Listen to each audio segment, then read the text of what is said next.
अस्सलाम वालेकुम, welcome to my channel time to time. क्या आप तसव्वुर कर सकते हैं कि इसराइल ने जो कुछ किया ये कितना परेशान कुन है। ह्यूमन राइट्स वॉच के मुताबिक 10 और 11 अक्टूबर 2023 को इसराइल ने लिबनान और गजा में अपनी फौजी कार्रवाइयों में सफेद फास्फोरस का इस्तेमाल किया, जो कि निहायत तशवीशनाक और परेशान कुन खबर है। क्या आप इन नुकसानात से वाकिफ हैं जो सफेद फास्फोरस के इस्तेमाल से लोगों को हो सकता है। जलना। सफेद फास्फोरस जिल्द के साथ राब्ते में शदीद जलने का सबब बनता है। जहरीले धुएं। ये जलने पर जहरीले धुएं पैदा करता है, जिससे सांस के मसाइल पैदा हो जाते हैं। फजाई आलूदगी। सांस के जरिए इसका इंतजाम अहम अज़ा और मरकजी असाबी निज़ाम को नुकसान पहुंचा सकता है। माहौलियाती असरात। जंग में इसका इस्तेमाल मट्टी, पानी और माहौलियाती निज़ाम को आलूदा कर देता है। लोगों और पुरहुजूम जगहों पर सफेद फास्फोरस के इस्तेमाल पर पाबंदी है। जंग के दौरान किसी शहर में सफेद फास्फोरस का इस्तेमाल जुर्म समझा जाता है। बैन अल-अक़वामी कवानीन जैसे इंसानी हकूक शहरियों पर हमलों की मुमानियत करते हैं। सफेद फास्फोरस का कीमियाई हथियार के तौर पर इस्तेमाल मुआहिदों के जरिए ममनू है। शहरियों को जरूरत से ज्यादा नुकसान जंगी जुराइम के इल्जामात का बाइस बनता है। अब आप समझ सकते हैं कि जेंटेल का मतलब क्या है।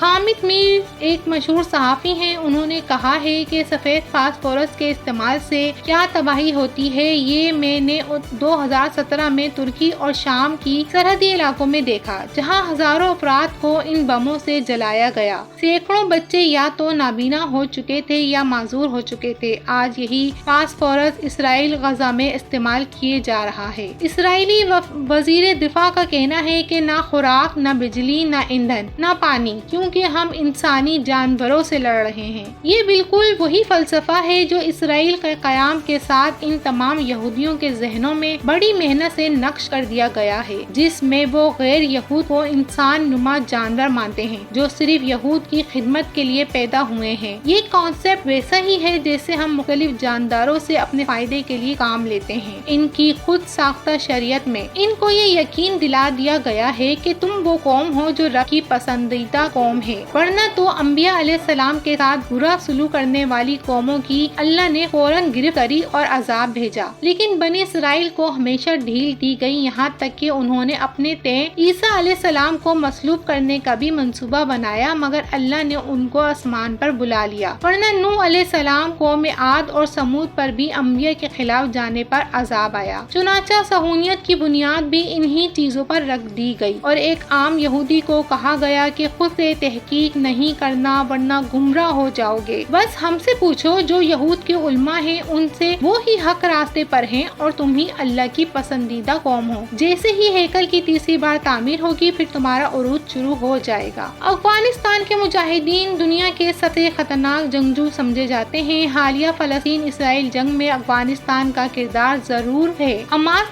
तन्हा इतनी अहलियत नहीं रखती थी कि इसराइल को टक्कर दे सके। हरासात से मुतालिक जो निशानियां बताई गयी, इन सब पर गौर करें तो अब स्टूडेंट बिल्कुल फ्री हैं और ये हो नहीं सकता कि वो फलस्तीन को उसके हाल पर छोड़ देंगे। ऐसा लग रहा है कि अमरीकी असला इसराइल के खिलाफ ही इस्तेमाल हुआ है। अफगानिस्तान से मुजाहिदीन का जाना भी नजरअंदाज नहीं किया जा सका। अफगानिस्तान ने अपनी सरजमीन किसी के खिलाफ इस्तेमाल न होने की गारंटी जरूर दी है, लेकिन वो अपना असला और माहिरीन और मुजाहिदीन तो भेज सकता है और इसने ऐसा किया भी होगा। इस वक्त इसराइल की हालत ये है कि अमरीका को 2 बहरी भेड़े भेजने पड़ गए हैं और हमास कह रही है आ जाओ मैदान में, तुम्हारे बेड़ों की भी ऐसी की तैसी। बहुत कुछ है जो अभी सामने नहीं आ रहा, लेकिन ये तय है कि इसमें ईरान, अफगानिस्तान और तुर्की का भी हाथ जरूर है। मौत तो आनी है, जैसे लिखी गई है वैसे ही आनी है, मगर अपनी कमजोरी के बावजूद जालिम के खिलाफ अपने हक के लिए आवाज उठाना बहुत बड़ा जहाद है। फलस्तीन अल्लाह के सामने सुरखरू हो गया है। हम पाकिस्तानियों की तरह बीच में डगमगा नहीं रहा। कोई नहीं जानता इस जंग का दुनियावी फातेह कौन होगा, मगर असल जीत फलस्तीन की ही है।